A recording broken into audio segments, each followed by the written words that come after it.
and welcome to Trading with Livevol. This is where, for those of you who are new, this is where I use my real trading account, a Reg T margin account, and use LVX to do trades. So everyone who watches this can see a live example of how I use this product software to make trading decisions.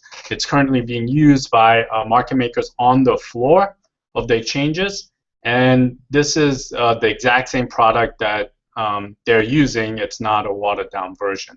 So let's kind of go right to it. So this is my account, and if you missed anything, just look at my previous videos. I'm on around 10 o'clock every morning, and this is currently all my positions. Yesterday, I actually forgot to talk about the VIX. So I actually have this VIX position, and it was my hedge. So a while back, I saw a bunch of these call spreads being traded. I think between $1.25 all the way down to 90 cents. So what I did was I bought the March 1626 VIX call spread for around 70 cents.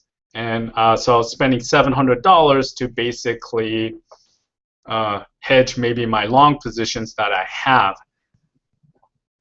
Now, when the whole situation with Ukraine hit, I had a pretty nice bump. I was up like $700, but I didn't close it just because I was still long the position. So my thinking on this particular spread is, if I look at the VIX overall, I feel like 14 is kind of the low. So I don't want to sell out of them. If anything, this actually looks like, looking at this chart, looks like VIX might actually move higher going forward in this year. So I'm always gonna, for now, have some kind of VIX position, and depending on how other guys put it on, I'll probably piggyback it. So you can see 140,000 calls traded today, 64,000 puts. Basically 34,000 of those calls were bought on the offer, the out of the monies, and you can track it here. So I kind of look at the trades, and if there's something that I like, I'll piggyback it. As you can see, these are expiring March 18th. That's March 5th already. So I might actually try to roll them into April, but I'm not sure exactly when or how I'm going to do it. So that's basically why I have the VIX, and it kind of hedges maybe my long position that I have, and also hedges some kind of 2 or 3 standard deviation event happening, because this is a $10 spread, and I basically paid 70 cents for it. So I have a chance to make $9.30, and I'm risking 70. So it's kind of like insurance. Not that you ever want to collect on it, but for now I kept it just because I'm long the market. It would be different if I was short the market, then I wouldn't really need this protection as much. Okay, let's go to ZNGA. So if you guys remember, I had a bunch of trades in ZNGA, and my general thinking is that usually this is a weekly chart, and this is the Bollinger Band. As you can see, each week it doesn't go too much out of this Bollinger Band, and right now it's really way off. So this is what I'm gonna assume, or kind of try to trade around, is that this is gonna pull back a little bit. I'm still very, very bullish long term, but it might pull back a little bit this week going into Friday to maybe the 550 range. So what is the best position for me? So what I did was I wanted to figure out basically how I can make money if ZNGA goes up. but also make money if Zynga stays the same, right? So if you look at all my position, I'll click on all the positions. See how there's like all these positions? It's kind of complicated after a while to track your positions if you have this many lines open. Now, when I was trading professionally on the floor, this would be nothing. I would have lines on, maybe 50 different lines. And the way you do it is you would start looking at the risk chart. So let me actually start pulling up the risk chart right here. This risk chart is 10% up and down. It has 8 days. So this is my next 8 days. Let me actually take this off and only show you this week and why I put on this strategy. So if you look at this, and this red line is basically today, this is tomorrow, and this is Friday. So you see how my P&L kind of goes up if Zynga does not move. So if Zynga stays right here around 570, I'll make $441. My best would be if it goes down to around 550 area, I make 700, and you can see as it goes up, I lose a little, and then I lose quite a bit, maybe like $2,000 when it goes down. So, my whole premise on this is that it'll stay around this range, and I want to collect the premium that I have put in. But if Zynga does decide, if I'm incorrect, does decide to go up, I still have this upside, right? So this is what I'm thinking is going to happen, but it could actually go up because I'm still bullish. I don't want to have a position that goes against that strategy. So this is what I have now. The only thing I don't like is this downside for the week, right? So one of the cool things is you can kind of put in like simulation trade. So let's see, you see this March 5 put. So I need protection for like maybe 3 days, right? So you can actually put in a fake trade right here. So let's say it's actually making the risk chart think like I bought 25 more of these. Now let's look at the risk chart. Right, so you see how now if I do, let me actually do this again. See how I was losing 2,000 before, but now I'm only losing 1,600, right? So let's say, let's do 50. See how it looks. Right, so 1,400 right here at expiration, but then it goes sharply up. So depending on how much I want to spend, I can basically give this protection. So why, what basically it's saying is by buying $50 worth of options. So see how I'm going to make $700 if this Zynga goes to 550 by expiration. If I bought 50 of these and spent $50 of that into these options, basically my risk chart will go from possibly losing 2,000 if some disaster happened to only losing 1,500, and if really the stock Zynga went down below 450, I would actually start making money. So you can tweak around with as much as you want. Let's say I'm not sure about 50, but I might want to buy 25. So let's say I buy 25. I'm going to do that right now. Boom. Right, I just bought 25. Let's check the risk chart now.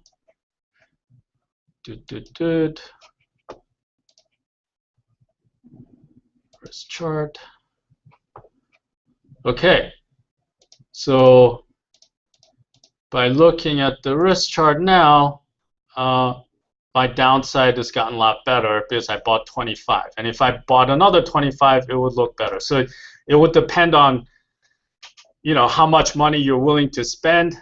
1,600 doesn't sound too bad to me. I don't think it's going to go lower. If anything, I might be interested in buying some of these March 5.5 puts, but I'm not sure exactly when or how. So I'm not really convinced yet. I might end up buying 25 more of these March 5 puts, but that's kind of how I manage this position, right? So I have an overall viewpoint, which is I think it's going to go up. But I think for currently, if it stays the same, I would like to make some money if ZNGA actually moves within, like let's say 5, like within like 1 standard deviation or something. So what I'm trying to do is trying to basically make some premium for the options I'm buying down the road, right? So the trade I did was I was buying the April 6 calls, and I sold the March 5.5 calls, but I didn't do it 1-to-1, even though this is 100 to 100. I had less here, and I was short more here at the beginning of the day. I actually bought more of the April 6 calls, sold less of the March 5.5 calls, and by doing a ratio, I just messed around with it until I looked at this risk chart and I got what I wanted. Now, one of the other ways you can look at it is this way. So let me look at my portfolio. So you see it's in P&L right now, but let me put it in Greek. So over here, it has my P&L, my delta, dollar delta, net delta, gamma, theta, vega. So in the end, what ideally you would like to do is you would like to own gamma, which says you're going to make money if the stock moves. But the problem with that is you're always paying. So your theta is negative. So because you own calls, you own puts. So if you can design a strategy where you're long gamma, so if the market moves in ZNGA, if the stock moves, you should make money. But also you're collecting $222 a day. It's a fantastic position. It's stuff that I always try to aspire to when I was a market maker. Have an overall position that has me long gamma, but I'm positive theta, so I'm collecting. So if I were to buy calls like I did yesterday in AA, the 12 calls, because I was piggybacking the order flow, essentially, if nothing happened, I'm not just eating that loss because of the decay, but I'm making up that decay some other way. So that was kind of a lot. Hope you guys got most of it. But essentially, I was using the risk chart to dictate to me what kind of trading I should do. And I was using the order flow as well as the technicals. So I haven't shown you guys this, but you can see these calls and put volume. They're still leaning heavily to the calls, but you can see the net deltas is negative. So when I came in this morning, you can see like a lot of these like weeklies that they're buying, but they're selling a lot of these March 5.5s. And I think what people are doing is they're selling the 5.5s, buying the 5.5 put. So like they're almost like reading the same thing I'm reading, and maybe they're thinking like through expiration it'll settle back down here before it starts going back up again. My thinking is I don't know. I'll probably stay long until around $8. And I don't know why this. It's like a 50% retracement from Fibonacci. It has nothing to do with fundamentals, but just generally that's what I think. But we'll see. It could change down the road. So that's why I have ZNGA. I want to spend some time with you guys because it's really important to use the software and benefit. So you can see how I could the way I designed it was this SIM, the simulation, you can actually put in any number and the risk chart will adjust accordingly. So let's say I want to spend 200 on these and buy 200 of these March 5 puts, and I look at the risk chart, you can see how now my risk parameter has completely changed, right? So this gray area was before, but now you see this red line, it never actually goes down, right, until like at expiration, because basically it becomes all or none at that point. But you can see if I wanted to buy enough, no matter what happened, right, I would have this huge uptick if ZNGA happens to fall in the next 3 days. I mean, the chances are pretty much, almost zero in my opinion, but you can actually model it out and you can see how you're doing. Okay, next, let's go to Alcoa. So basically yesterday, we saw this 29,000 contracts, people just buying a ton of these calls, and you can see how this open interest line, it's this blue line, has been increasing. So people have been buying, and yesterday, basically they were paying between 23 and 24 cents. Let me actually go and see if I can pull that up. Okay, so that was yesterday. And yeah, so you see this, they're buying all these March 12 calls, right? I come in today, and I do the same thing. I check. I say, okay, what's going on? And you can see they're still buying calls. So the 16 level calls, I mean, they bought 16,000 calls versus, it's 16,000 calls traded versus 6,000 puts. There's still net long delta, net premium, and you can see all these buying still. Even at a higher price, people are still buying more and more of these March 12 kinds. So it made me comfortable keeping my position, right? So I'm going to keep this position. I look at the chart, and to me it looks pretty bullish. It went right off the basically seven-week moving average, and I'm thinking maybe it has some upside here. Let me actually go to the dailies. So I'm thinking maybe it'll ride with this Bollinger Band up. Kind of what happened here in November and December. See how it kind of made this little U shape. The Bollinger Band tightened, but once it broke the new high, it kind of rode with the Bollinger Band. So I'm thinking maybe it'll happen again. But I'll kind of see. I'll play it by ear. I have 40 calls on it now. We'll see how it goes. I got this. This originally I saw it at Trade a Minute. Those guys putting it on. The guys who are doing technical charting. For those of you guys who want to go there, go to tradeaminute.com and type in Livevol, live LIVE 569. Let me see if I can actually see that. Yeah. Type in this code, LIVE 569, and you guys can actually get a month free, which is pretty cool, I think. But I don't follow everything they do, but since technical analytics is not really what I ever learned, it's kind of like a good educational tool for me.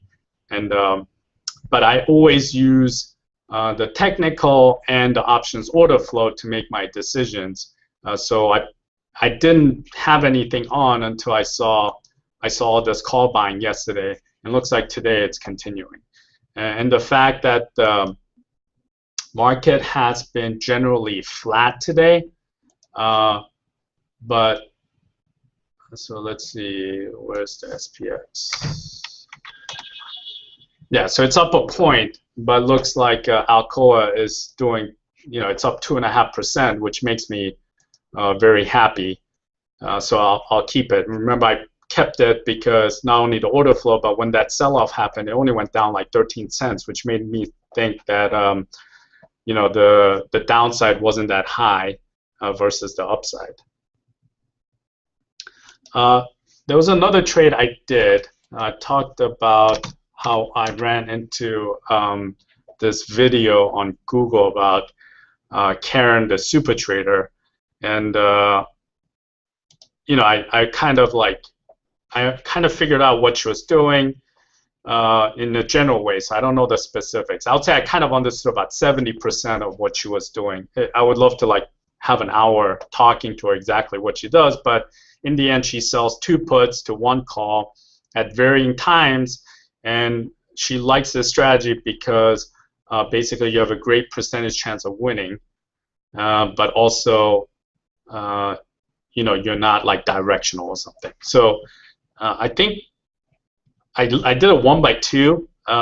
My margin was roughly 1,200. I mean, it might be different depending on where you guys trade, what brokerage you guys use. But I like that. So I did it. I did it 3 times as much. So 3/6. Looks like if 180 bucks on the put side. Maybe 120, so 300 bucks, and it's going to take up $3,600 worth of margin, roughly. So, getting less than 10% is not really ideal, but I think I'm just going to try it, see if it works. I chose EEM because people are selling a lot of premium here, and the volatility was relatively high compared to like trying to sell the VIX on the SPX that Karen does, right? So I used this specific, and I was checking this morning, and basically, yeah, people are still selling. So they're selling puts, they're selling calls. So they sold about $2.2 million worth of premium, even though they're leaning slightly long. So I think what's important to understand about this is just a scorecard. This should be the beginning stage of your research and not the final stage. What I mean by that is you don't look at this and then just assume that that's how the stock's going to go and start betting. You don't know if they're hedging, what other trades that they are trading against it. But it's a good way to kind of come to a brand new stock and see what the score is, right? If look at the out of the money calls, right? Basically, even though people have been selling premium, 15,000 of the calls that was traded on the offer have been out of the money calls. So either people are buying out of the money calls and selling in the money calls because that's what because they feel like shorting some call spreads or whatever spreads that they're thinking of. But in the end, it's a very, very awesome tool, and it's surprising to me that people be willing to just trade anything without actually knowing what the, basically what the scoreboard is. So that part is that. So that I've been looking, the way I generate ideas is like looking at this. So you see how like I made this watch list right here to give me quantities of 1,000 contracts or more, and I'm saying give me everything that basically in the marketplace that trades 1,000 contracts or more on one print. So there's a couple of things that came up, and one was this Kodiak oil, right? So I look at this Kodiak oil, and you see all these trades happening, and you see how they're doing the 12-11 put spread, and they're actually selling it to the professionals for 20 cents, right? So I'm looking at the options, and I'm like, wow, 20 cents is a good do, in my opinion. So what I did was, in this instance, I used the order flow and I put in the same trades. Now I didn't get filled. Now you see how like I put in the spread for 21 cents versus 20. So if they were to come back and do another block trade, I would have gotten filled, basically doing 21.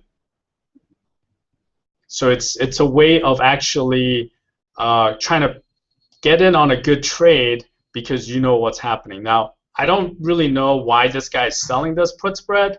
Maybe because, it's kind of, they're not worried about the downside. But if let me just punch this up real quick.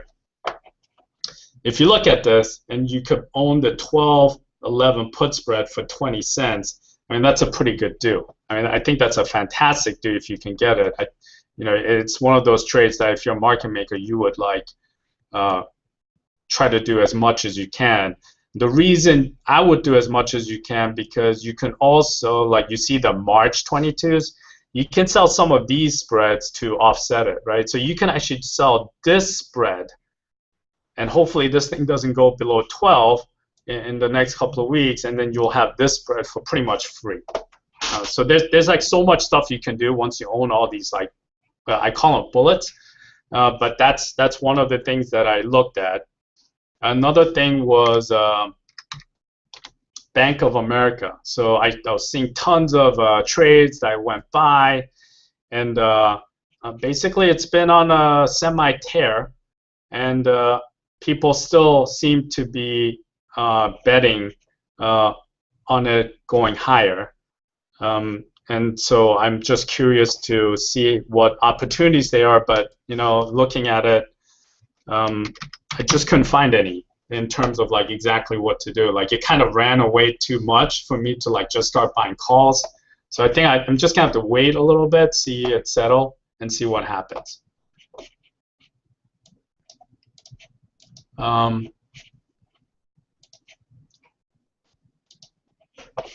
The other one is GM. So let me talk about the GM real quick. So as you guys know, I have this call spread in GM because, well, generally because like the stock got beaten down, they got a new CEO, they're doing some changes. Usually that means that analysts and basically people who trade stock give the new person a little bit of slack. So that's why I put this on. I don't know why it jumped so much today. I did see yesterday that Kramer did kind of tout it as a good stock to buy, so maybe that has some effect. But basically, I made a pretty good return on this trade so far, right? So I'm looking at this trade, and let me punch up the. So I look at this trade, I'm like, wow, it had a pretty good jump. I look at the order flow today, and mostly, at least on the onset, when I first looked at this, everyone was selling instead of buying. But now, maybe that turned around a little. But you can see right here, see how this largest trade right here, and it went up at the same time. They're selling the March 2237 calls and buying the June 40. So basically, if what this trade is indicating, and red means it traded on the offer, green means it traded on the bid. So you can see right away whether people are buying or selling. This block trade right here is telling me that this person is really bullish on GM down the road, but he might actually feel the same thing I'm feeling, that in the short term it's kind of overbought, and maybe I'll settle back down to around the 37 range in the next couple of weeks. And so I was trying to figure out a trade to do to kind of try to take advantage of this gain I made and try to lock some of it in. Now I can try to sell it back out is one thing, but I did think of maybe turning this into a butterfly, right? So like let's say I sell the 37 calls and buy the 39 calls, right? And I try to sell for 90 cents. So I bought the original spread for I think $1.20. If I sell this for 90, basically I did the butterfly for 30 cents, and my break even is 35.30 or higher, which I was about to do, and I was very happy with it because my thinking was it was going to settle back down to around the 37 to 37.5 range, but this is what I saw. So I see this, and this is another thing that is pretty cool with the software. Is you see the dividend right here. You see March 14th, there's a 30-cent dividend.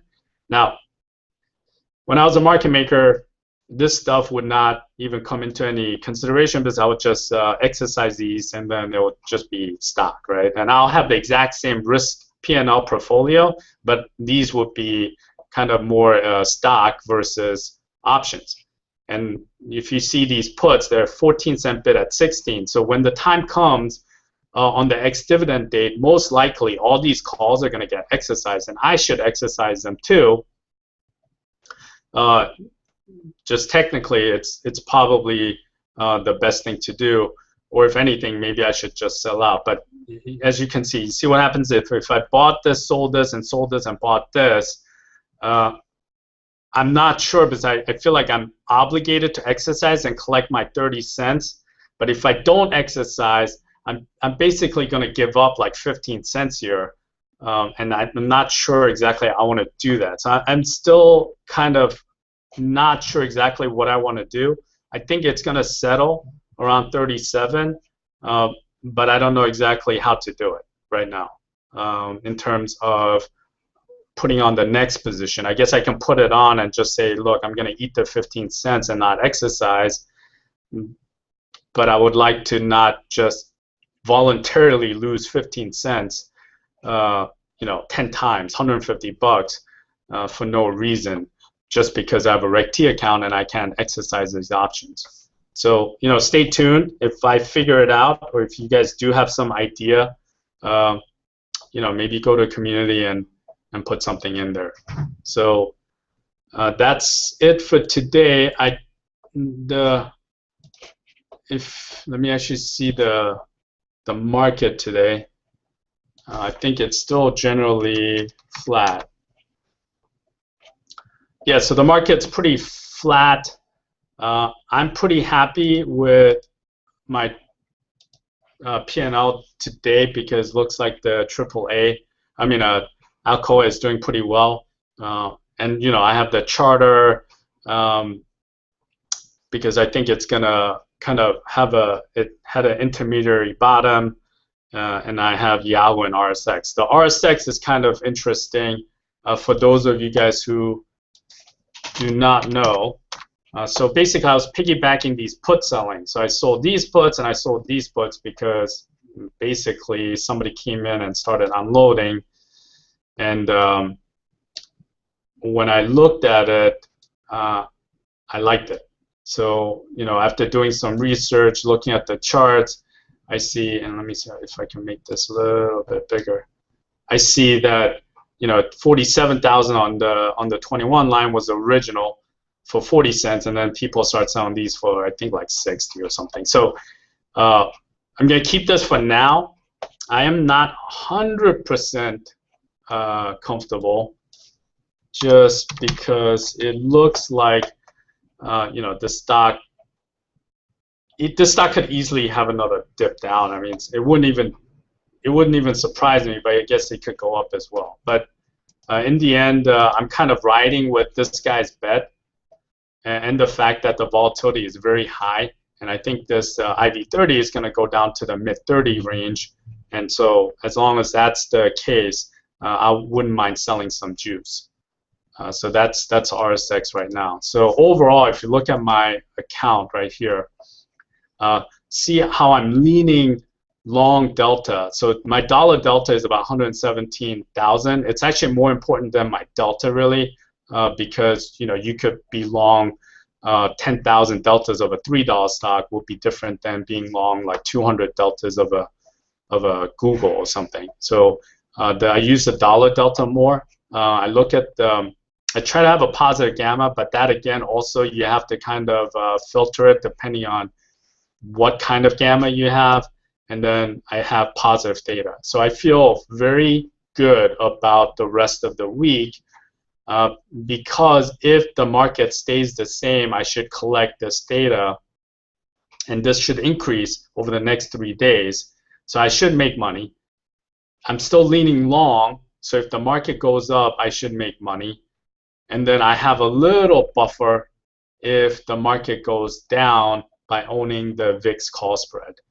So I'm still really kind of exposed to the downside, really. But in the end, I'm willing to take that risk just because the market's been pretty strong lately. And probably the next real catalyst for moving the market might be Friday's job report, but it's almost like if it isn't like so horrendous, most likely the market might actually go up again. So I don't know, but I'm gonna, I'm just making a percentage bet. For those of you guys who like this software and would like to give it a try, it's easy to do. Go to livevol.com click on LVX and get a free trial. I mean, it's literally like you're gonna get a chance to drive a Formula One car, because it's what the professionals drive, and it's for the first time available to regular folks. The thing that's you know, kind of a question mark when I was showing the software to other folks is people generally think it's too complicated and that they can't take advantage of it. But I think these kind of information is absolutely crucial. Even if you are just a buy right guy, you want to make sure that people are not buying like, you know, a ton of puts when you're doing a buy right, because you're exposed to the downside, right? So it's always good information to have how people are placing their bets on the stock. And it's kind of crazy to me that people might actually trade without all this information. Right, so you know, just while I'm talking here, all these things scroll by, and what I'll do is I'll kind of look at it and see which of them interest me, right? So you see this May 5-6 call spread.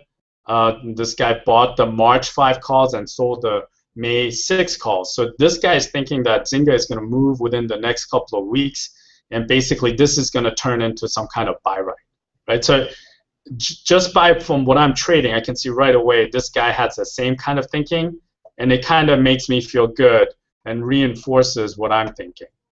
If you look at this, Bank of America, you see how these guys are buying calls and selling puts. This is like a conversion reversal. Adjusted terms most likely means the stock went up somewhere else as well.